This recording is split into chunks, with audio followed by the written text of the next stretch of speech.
ขอสัพพะมงคลจงเกิดแก่ท่านทั้งหลาย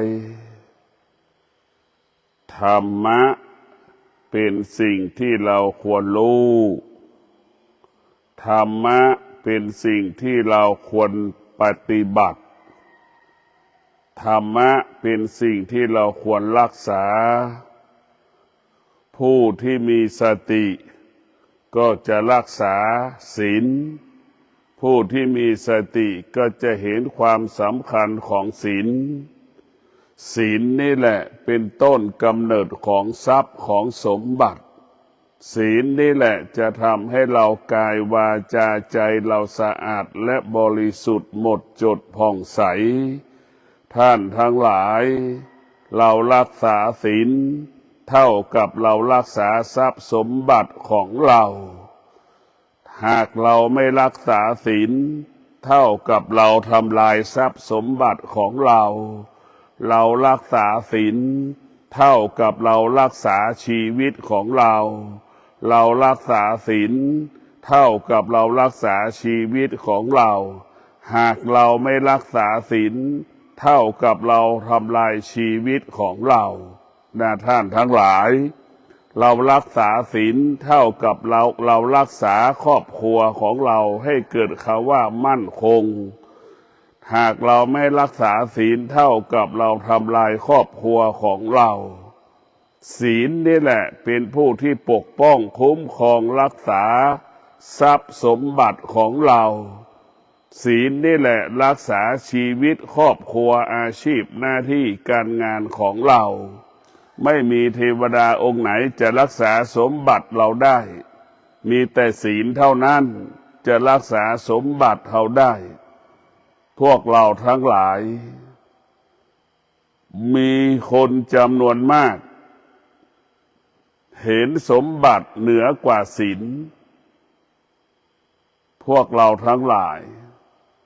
มีคนส่วนน้อยที่เห็นว่าการรักษาศีลนั่นคือการรักษาสมบัตินี่คือความจริงการรักษาศีลก็คือการไม่เล่นการพนันนี่เราเล่นการพนันนี่ทำให้หมดเนื้อหมดตัวทำลายทรัพย์สมบัติเนี่ยพวกเราทั้งหลายเราเล่าว่าการรักษาศีลคือการรักษาทรัพย์สมบัติผู้ที่มีสติผู้ที่มีปัญญาจึงให้ความสำคัญเรื่องศีลพวกเราทั้งหลายศีลนั้นมีความสำคัญศีลนั้นมันเป็นแดนเกิดเป็นเหตุให้เกิดศีลนั้นเป็นแดนเกิดเป็นเหตุให้เกิดสารพัดเบื้องต้นมันเป็นแดนเกิดสุขทุกข์ก็เกิดจากศีลทั้งสิ้นสิ่งที่เราพอใจไม่พอใจก็เกิดจากศีลทั้งสิ้นทุกอย่างเกิดจากศีลทุกข์สุขเนี่ยล่วงละเมิดศีลก็เป็นทุกข์รักษาศีลก็เป็นสุขแต่พวกเราทั้งหลายศีลนี่จึงเป็นแก่นจึงเป็นสาระของพระธรรม 84,000 พระธรรมขันธ์ถ้าเรารักษาศีลเรามีศีลแล้วคำว่าความสงบเกิดขึ้นง่ายคำว่าความสงบปรากฏขึ้นตลอดเวลาทุกขณะลมหายใจพวกเราทั้งหลายศีลนี่เป็นเหตุให้เกิดคำว่าสงบดังคนจำนวนมากรักษาศีลเนี่ยคำว่ากังวลใจไม่มีคำว่าทุกข์ใจไม่มีแต่พวกเราทั้งหลายศีลได้เปรียบเสมือนยารักษาโรค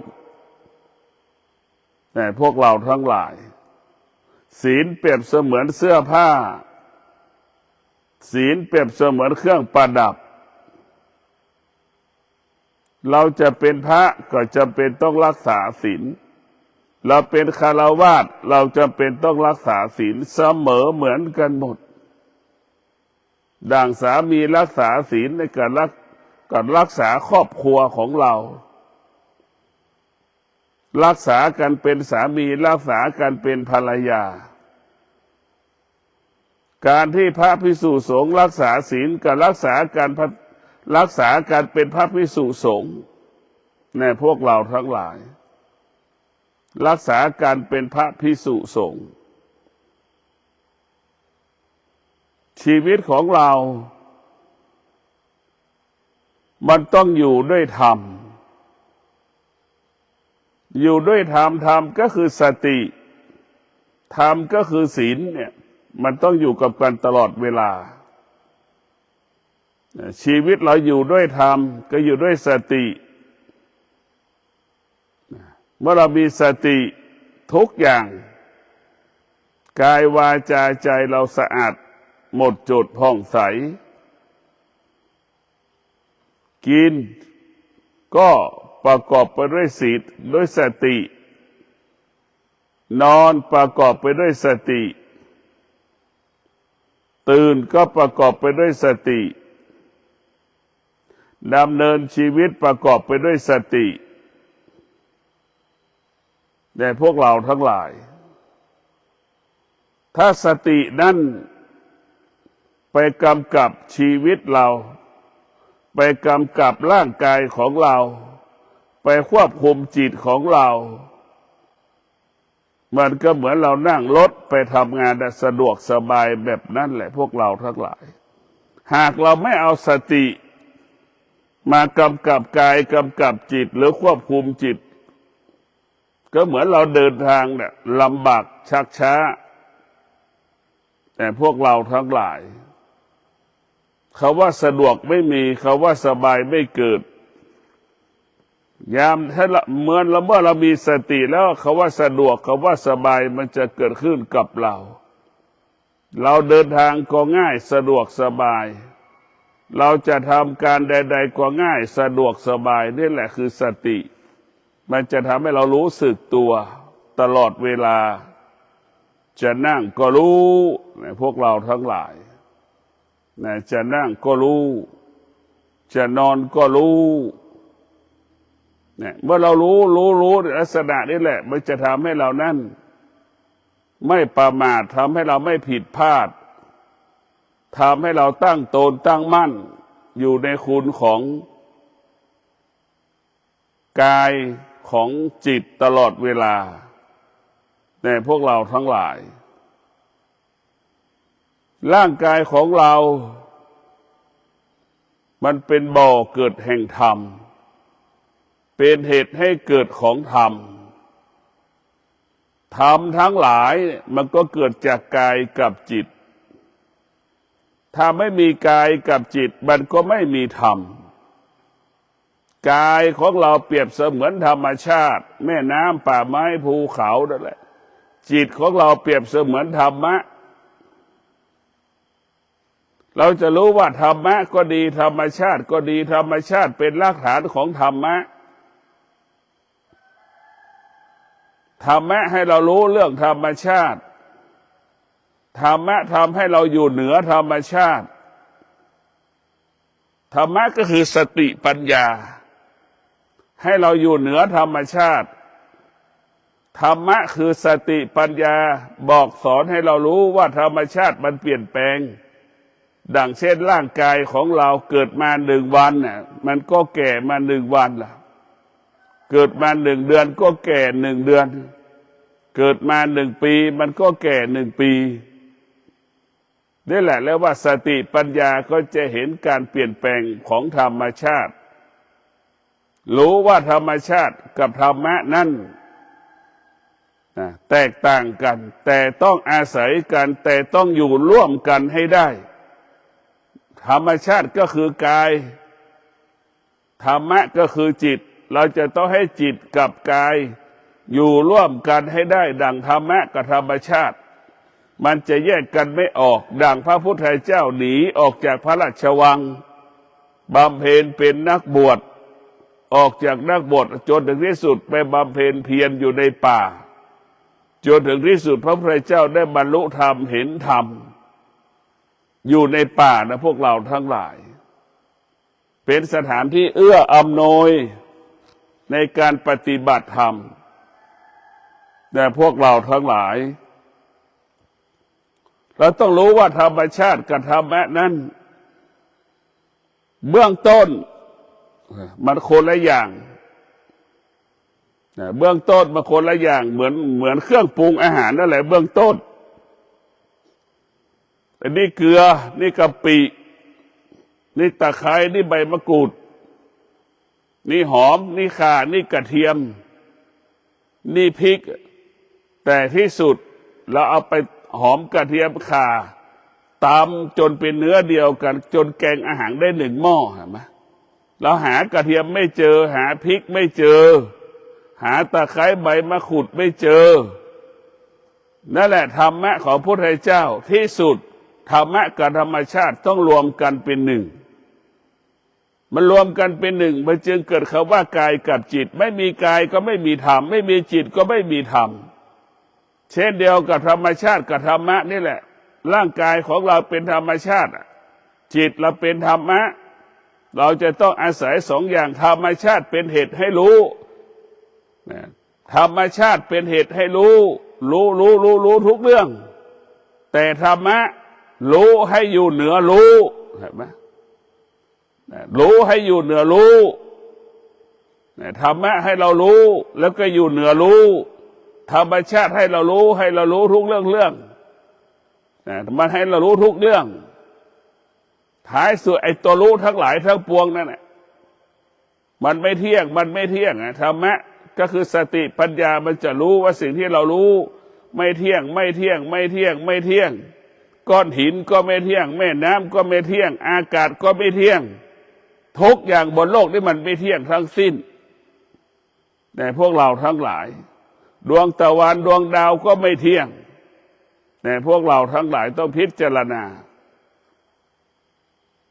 มันไม่มีอะไรที่เรารู้แล้วมันคงความมั่นคงมันไม่มีสิ่งที่มันมีก็คือตัวสติกับปัญญานั่นแหละความว่ามั่นคงเป็นอมตะคงเป็นอมตะรู้อยู่เหนือรู้ด้วยสติกับปัญญาหรือรู้ด้วยวิชาปัญญาเราจงอยู่เหนือถึงสิ่งที่เรารู้แต่พวกเราทั้งหลายว่าธรรมชาตินั้นก็ส่วนหนึ่งธรรมะก็ส่วนหนึ่งแต่ที่สุดธรรมะกับธรรมชาติต้องรวมกันเป็นหนึ่งดังอาหารหนึ่งหม้อนั่นแหละพวกเราทั้งหลายเดี๋ยวเราจะแกงหนึ่งหม้ออาหารหนึ่งหม้อประกอบไปด้วยพริกหอมกระเทียมใบมะกรูดข่าตะไคร้อย่างเงี้ยพวกเราจนถึงที่สุดหาไม่เจอหรอกรวมกันเป็นหนึ่งเป็นเนื้อเดียวกันหมดธรรมะทั้งหลายธรรมชาติทั้งหลายก็เป็นเช่นนั้นเอามารวมกันให้เป็นเนื้อเดียวกับธรรมะกับธรรมชาติจนถึงที่สุดธรรมะก็จะอยู่เหนือธรรมชาติเช่นอาการของการเจ็บป่วยเช่นแก่เจ็บป่วยอย่างนี้พวกเราทั้งหลายแก่เจ็บป่วยอย่างนี้เราจะต้องอาศัยสติปัญญารู้อาศัยสติปัญญารู้ว่ามันเป็นเช่นนี้ของมันแล้วเราก็อยู่เหนือมันแล้วเราก็อยู่กับมันให้ได้ให้เราเข้าใจว่าแก่เป็นของธรรมดาเจ็บก็เป็นของธรรมดาป่วยก็เป็นของธรรมดาตายก็เป็นของธรรมดาให้เราเข้าใจเช่นนี้ถ้าเราเข้าใจเรื่องคำว่าแก่เจ็บป่วยตายเป็นของธรรมดาเนี่ยเราวันหนึ่งที่เราแก่เราเจ็บเราป่วยจิตของเราก็อยู่เหนือความแก่ความเจ็บความป่วยจิตของเราก็อยู่กับความแก่ความเจ็บความป่วยความตายได้แต่พวกเราทั้งหลายอยู่กับความตายได้ทุกวันนี้คนจำนวนมากไม่ยอมรับความแก่ความเจ็บความตายคนจำนวนมากอยู่กับความแก่ความเจ็บความตายไม่ได้เพราะขาดสติขาดปัญญาไม่เข้าใจว่าสิ่งเหล่านี้มันเป็นธรรมชาติเป็นธรรมดาของมันใช่ไหมไม่มีใครไม่แก่ไม่เจ็บไม่ป่วยไม่มีในโลก มันจะต้องแก่ต้องป่วยต้องเจ็บเป็นของธรรมดาของมันในท่านทั้งหลายต้องแก่ต้องเจ็บต้องป่วยผู้ที่มีสติผู้ที่มีปัญญานี่ความตายกลายเป็นเพื่อนเป็นพ่อเป็นแม่เป็นสามีเป็นภรรยาเป็นลูกอยู่กันอยู่ด้วยกันได้แต่อย่างมีความสุขไม่ต้องกังวลใจไม่ต้องกลัวอะไรสักอย่างแต่พวกเราทั้งหลายผู้ที่มีสติกับปัญญาจึงเข้าใจว่าความแก่ความเจ็บความตายเปรียบเสมือนแม่เปรียบเสมือนพ่อเหมือนเราอยู่กับพ่อกับแม่คิดเป็นอย่างนั้น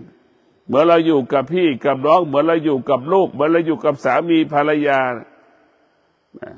แต่คนที่ขาดสติปัญญาจึงเข้าใจว่าแก่ความเจ็บความตายนั้นมันเป็นของไม่ดีของไม่งามเป็นของเน่าของเหม็นเป็นสิ่งสกปรกทั้งที่เป็นสิ่งที่ไม่ดีแต่พวกเราทั้งหลายผู้ที่มีสติมีปัญญานั้นจึงเห็นความตายเป็นสิ่งที่มีค่าที่สุดเห็นความเจ็บป่วยเป็นสิ่งที่มีค่าแต่พวกเราทั้งหลายเห็นสิ่งที่ความแก่ความเจ็บความตายเป็นสิ่งที่มีค่าที่สุดเพราะเราเป็นเนื้อหามันเป็นสาระที่เราต้องรู้เกิดมาเมื่อเราเห็นความตายแล้วเราต้องถามอีกว่าเราเกิดมาทำอะไรเนี่ยแล้วเมื่อเกิดมาแล้วเราจะมาทำอะไรเราไม่มีคำตอบเราไม่มีความหมายในการเกิดมาเป็นมนุษย์เราจะต้องเกิดมาเป็นมนุษย์เราไม่ต้องหวังมรรคผลนิพพานละแค่เลี้ยงตัวเองให้ได้แต่ละวันก็พอแต่ทุกวันนี่มันเป็นปัญหาก็คือเลี้ยงตัวเองไม่ได้ต้องไปอาศัยคนอื่นกินต้องไปขโมยของเขามากินไปต้องขโมยไปหลอกลวงเขาเอามากินเอามาเลี้ยงลูกเลี้ยงเมียเลี้ยงครอบครัวนี่คือเป็นปัญหาของคนที่เกิดมาแล้วไม่มีหลักธรรมะก็ไปแอบขโมยของเขามาเลี้ยงลูกเลี้ยงเมียมากินมาใช้ไปเป็นแก๊ง18 มงกุฎแหลงคอเซ็นเตอร์เป็นผู้ต้มตุ๋นหลอกลวงสารพัดเล่ห์เหลี่ยมเนี่ยพวกเราทั้งหลายเกิดมาแล้วเลี้ยงตัวเองไม่ได้เนี่ยมีจำนวนมากในพวกเราทั้งหลายแต่เราเฉพาะเกิดมาแล้วเราขาดธรรมะแล้วเนี่ยมันจะขาดทรัพย์สมบัติหากเรามีธรรมะเราจะมีทรัพย์มีสมบัติดังเรามีสติกับความอดทนเนี่ยเราจะมีทรัพย์มีสมบัติแต่เรามีสติมีวิริยะภาคเพียรทรัพย์สมบัติก็เพิ่มมากขึ้นแต่พวกเราทั้งหลายเพราะเราไม่มีธรรมเราจึงไม่มีสมบัติและสมบัติสำคัญที่สุดปัจจัยสี่มันมีความสำคัญต่อการดำเนินชีวิตของเรามันต้องกินเหมือนกันหมดแต่พระพุทธเจ้าก็ไม่ได้ห้ามไม่ให้เราไม่ได้ห้ามแต่ให้เรารู้จักวิธีการได้มาซึ่งปัจจัยสี่ต้องประกอบไปด้วยศีลแต่การได้มาซึ่งปัจจัยสี่ต้องประกอบไปด้วยศีลการได้มาซึ่งปัจจัยสี่นั้นบริสุทธิ์แน่พวกเราทั้งหลายทุกวันนี้การได้มาซึ่งปัจจัยสี่มันเกิดจากการล่วงละเมิดศีลปัจจัยสี่ที่ได้มาแล้วไม่สามารถอยู่กับเราได้ยาวนานในพวกเราทั้งหลายเหมือนแก๊งคอเซ็นเตอร์นี่แหละสแกมเมอร์นี่แหละมันเกิดจากการล่วงละเมิดศีลกินไม่เป็นสุขนอนไม่เป็นสุขอยู่ไม่เป็นสุขการได้มาซึ่งทรัพย์สมบัติก็ไม่มั่นคงเราจะเห็นว่าประเทศเขมรเต็มไปด้วยแก๊งคอเซ็นเตอร์สแกมเมอร์เต็มไปหมดตะเข็บชายแดนตั้งแต่ประเทศไทยมาไปจนถึงเวียดนามพวกเราทั้งหลายนั่นแหละคือมันได้มาทำลายหมดมันหลอกลวงเขาการได้มาซึ่งทรัพย์สมบัติจนที่สุดก็ถูกยึดมันได้มาแล้วไม่มั่นคงได้มาแล้วไม่ยั่งยืนได้มาแล้วไม่งอกงามแก๊งคอเซ็นเตอร์รู้ดีเราทำดีเราก็รู้เราทำความไม่ดีเราก็รู้ที่แจ้งเราก็รู้ที่มืดเราก็รู้เรารู้ของเราว่าเราทำดีเราทำความไม่ดีนั่นแหละแต่ที่ลับที่แจ้งเราก็รู้ของเราคนอื่นไม่รู้แต่เรารู้ จิตของเรามันรู้ว่าเราทำดีจิตของเรามันรู้ว่าเราทำความไม่ดีแต่พวกเราทั้งหลายธรรมะภาคปฏิบัติให้เรามีชีวิตอยู่กับการรู้ของกายรู้ของกายเช่นร่างกายของเราเดินจงกรมเราก็รู้เท้าขวาเท้าซ้ายมันย่างเราก็รู้แค่นั้นแหละแล้วก็เอาธรรมะภาคปฏิบัติไปประกอบอาชีพเรามีสติรู้สึกตัวอยู่ตลอดเวลาการประกอบอาชีพก็ประสบความสำเร็จการประกอบอาชีพก็สำเร็จผลดังใจปรารถนาทุกๆประการนะพวกเราชีวิตของเราเนี่ยมันต้องมีธรรมเพราะธรรมมาอยู่ในร่างกายของเรานี่ธรรมะเนี่ยคืออาวุธนะอาวุธเช่นชาวนาก็คือความอดทนนี่เป็นอาวุธของชาวนานะจอบเสียมมันยังสึกหรอแต่ความอดทนยังไม่สึกหรอจอบเสียมมีดแฉลงนี่มันยังสึกหรอไปรถไถไถนาก็ยังสึกหรอได้แต่ความอดทนเนี่ยไม่สึกหรอยิ่งใช้ยิ่งแข็งเข้มแข็งยิ่งมีพลังเพราะฉะนั้นพวกเราทั้งหลายความอดทนน่ะเป็นเครื่องมือกสิกรรมการเกษตรที่ดีที่สุดเลิศที่สุดก็คือความอดทนเป็นเครื่องมือแต่คนไม่ใช้ความอดทนกลับไปใช้เครื่องมือเป็นเหล็กมีดอย่างดีจอบอย่างดีเราขาดความอดทนมีดก็ไม่เกิดประโยชน์จอบก็ไม่เกิดประโยชน์เสียมก็ไม่เกิดประโยชน์เพราะเราขาดความอดทนเราใช้วัตถุคฤภัณฑ์ที่เรามีราคาแพงๆไม่คุ้มที่ไม่คุ้มเพราะเราขาดความอดทนเพราะฉะนั้นเครื่องมือที่ดีที่สุดคือธรรมะก็คือความอดทนเป็นเครื่องมือของชาวไร่ชาวนาเกษตรเกษตรกรแต่มีดีที่สุดคือเครื่องมือก็คือความอดทนเป็นเครื่องมือเป็นมีดชั้นหนึ่งเป็นจอบชั้นหนึ่งเป็นเสียมชั้นหนึ่งเป็นเครื่องมือการทำเกษตรที่เป็นเลิศที่ประเสริฐที่สุดคือความอดทนในท่านทั้งหลายชีวิตของเราถ้าเรารู้ธรรมะอย่างนี้เนี่ยเราก็สบาย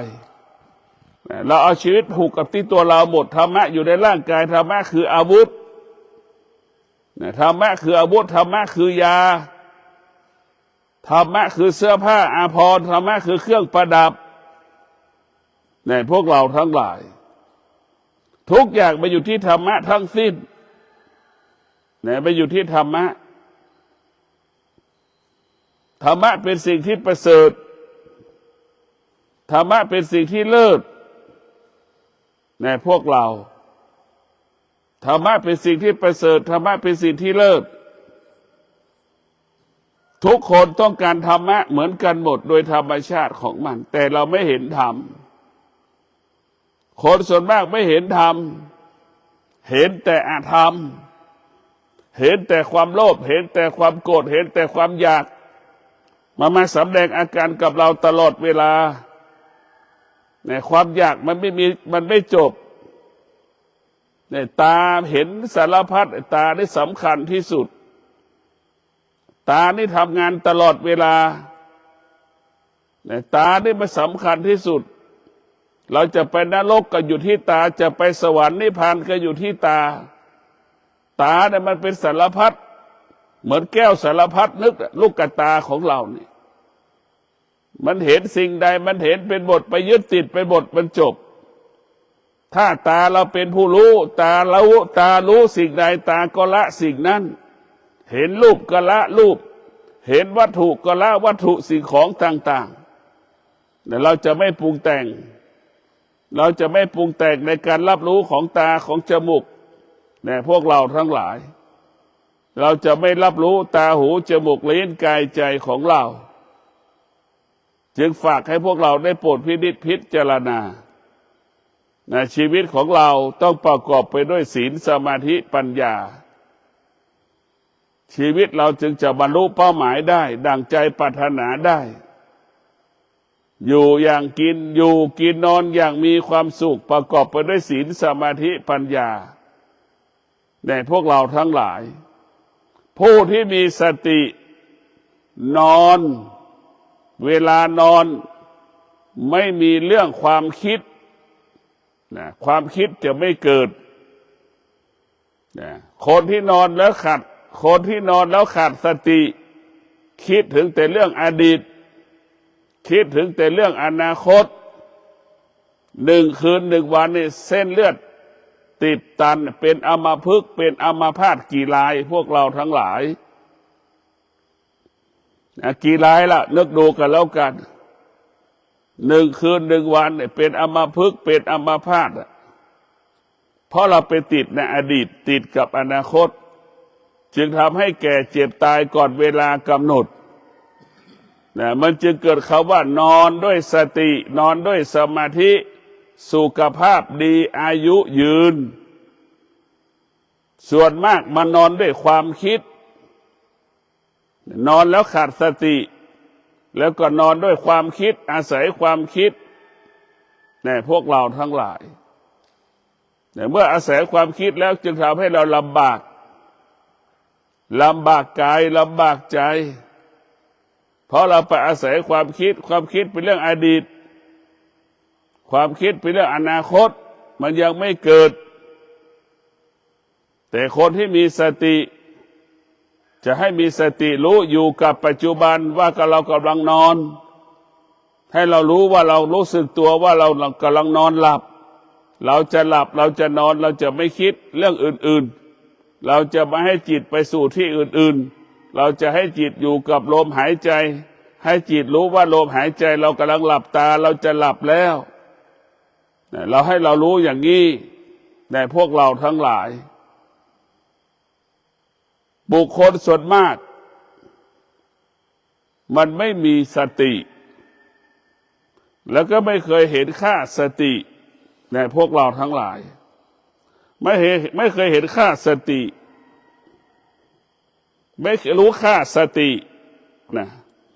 เห็นแต่ความโลภความโกรธความหลงหมดอยู่ภายใต้ความอยากความต้องการหมดในคนส่วนมากมันเป็นแบบนี้นะชีวิตเราต้องการความดีงามเนี่ยอยู่ที่สติไม่อยู่ที่ธรรมะเขาว่าความดีงามทั้งหลายทั้งปวงเกิดจากธรรมถ้าเมื่อมันเกิดแล้วเป็นที่ยอมรับของคนทุกคนเมื่อความดีงามเกิดขึ้นแล้วสาธารณชนยกย่องสรรเสริญพวกเราทั้งหลายบุคคลใดก็แล้วแต่มีธรรมไปไหนคนก็ต้อนรับไปที่ไหนคนก็สรรเสริญไปที่ไหนคนก็ต้อนรับเพราะคนนั้นมีธรรมนั้นก็คืออัญมณีธรรมนั้นก็คือทองคำมีค่าแบบนั้นแหละพวกเราทั้งหลายเรากลับมาอยู่มีสติรู้เรื่องกายเท่านั้นเรามีสติรู้เรื่องกายที่สำคัญที่สุดมีสติรู้เรื่องจิตสำคัญที่สุด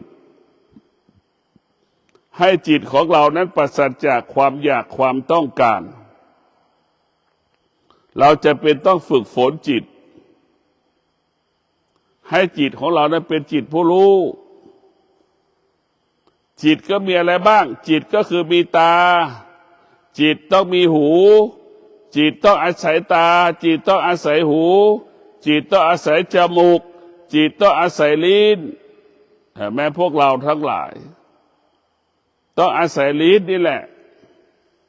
อาศัยกายอาศัยจิตนี่แหละพวกเราทั้งหลายจิตทั้งหลายถ้าไม่มีตาไม่มีหูพวกเราทั้งหลายมันเกิดเป็นผู้ไม่รู้ไม่ได้รู้ก็คือตามันรู้นั่นแหละรู้ก็คือหูมันรู้นั่นแหละตัวรู้ก็คือจมูกนั่นแหละรู้ลิ้นนั่นแหละมันรู้กายนั่นแหละมันรู้ว่าวันนี้เวลานี้ขณะนี้ความหนาวเย็นกำลังปรากฏความเย็นกำลังกระทบกายเนี่ยเราก็รู้ว่าความเย็นมันปรากฏรู้ทุกอย่างมันรู้ที่กายทุกอย่างรู้ที่จิตโดยธรรมชาติของมันเราต้องฝึกให้มันรู้ฝึกจิตของเราให้มันเป็นจิตผู้รู้เหมือนลิงแสนรู้ขึ้นต้นมะพร้าวเก็บมะพร้าวจังหวัดชุมพร เราต้องเป็นแบบนั้นแหละจิตเราเปรียบเสมือนลิงสติก็เปรียบเสมือนคนที่กำกับลิงควบคุมลิง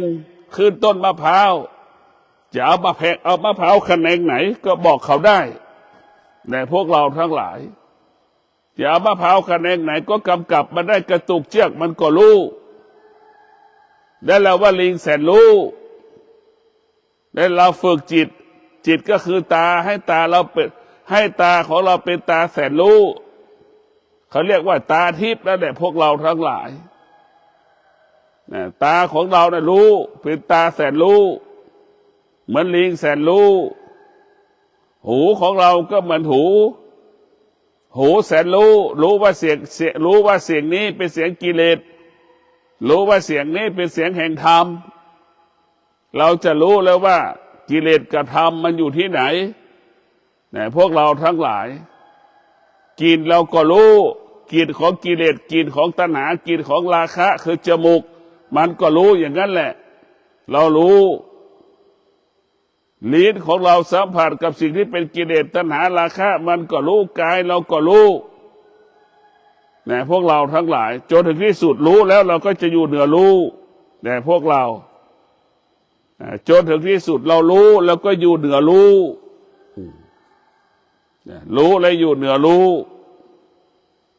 สิ่งที่เรารู้มันก็ไม่มีค่าไม่มีความหมายใดๆทั้งสิ้นพวกเราต้องพิจารณาสิ่งที่เรารู้มันตั้งแต่เกิดจนเราตายเนี่ยมันเป็นสิ่งที่เราไม่ควรรู้เรารู้ที่ไหนเรารู้แล้วมันอยู่กับเราไหมสิ่งที่เรารู้มันไม่ได้อยู่กับเราสิ่งที่เรารู้ตั้งแต่เกิดจนตายมันเป็นของนอกกายทั้งสิ้นสิ่งที่เรารู้ตั้งแต่เกิดจนตายเป็นของหนักเป็นของหนักเป็นของรักษายากเป็นสิ่งที่ไม่ทนเป็นสิ่งที่ทนได้ยากสิ่งที่เรารู้ตั้งแต่เกิดสิ่งที่เรารู้เป็นของเบาก็คือสติปัญญาเนี่ยเป็นของเบาอยู่ในร่างกายของเราไม่มีใครขโมยไปได้รักษาก็ง่ายไม่ต้องอาศัยลูกจ้างไม่ต้องอาศัยนายจ้างเราต่างคนต่างรักษาตนเองพึ่งพาตนเองดังคำว่าตนแลเป็นที่พึ่งแห่งตนนี่แหละพวกเราทั้งหลายมันต้องอาศัยตนเองมาอยู่ในร่างกายของเราหมดสิ่งที่เรารู้เป็นของเบาเป็นของเบาเป็นของง่ายได้สิ่งที่เรารู้แล้วไม่ต้องกังวลใจมันไม่เปลี่ยนแปลงเพราะเรารู้สิ่งที่มันไม่เปลี่ยนแปลงเช่นธรรมะเรามีความอดทนก็จบแล้วเรามีความอดทนเราก็มั่นคงจิตเรามั่นคงทันทีถ้าเรามีสติกับความอดทนเนี่ยสติกับความอดทนจิตนั้นจะมั่นคงจิตนั้นจะไม่หวั่นไหวจิตเรามีวิริยะสติกับวิริยะจิตเรามีสติกับวิริยะจิตนั้นก็จะภาคเพียรจิตนั้นก็จะภาคเพียรบำเพ็ญธรรมประพฤติธรรมจนให้ธรรมมันเกิดจนให้เกิดผลของธรรมมันเกิดขึ้นที่กายกับจิตของเราให้เรารู้แบบนี้แต่พวกเราทั้งหลายนั่นแหละของที่ง่ายที่สุดคือธรรมะเป็นสิ่งที่ง่ายการได้มาทรัพย์สมบัติมันยากหาก็ยากรักษาก็ยากทุกอย่างแต่ธรรมะมันไม่ยากมันง่ายกว่าสมบัติพวกเราทั้งหลายธรรมะเนี่ยมันง่ายที่สุดไม่มีใครขโมยไปได้ไม่มีใครแย่งไปได้เพราะมันอยู่ในร่างกายของเราหมดดังพระพุทธเจ้าบอกว่าเห็นธรรมเห็นร่างกายก็เห็นธรรมเห็นธรรมก็เห็นร่างกายร่างกายคือธรรมธรรมคือร่างกายมันเกิดขึ้นตรงนี้เมื่อเห็นร่างกายแล้วก็เห็นธรรมก็เห็นพุทธเจ้าเราต้องเห็นธรรมก่อนถึงจะเห็นพระพุทธเจ้าเหมือนพระอรหันต์บางรูปหลงพระพุทธเจ้าไม่ยอมบำเพ็ญเพียร หลงไหลในตัวพุทธเจ้าตัวพุทธเจ้างามก็มีพระสาวกบางรูปนั่งชมความงามพระพุทธเจ้า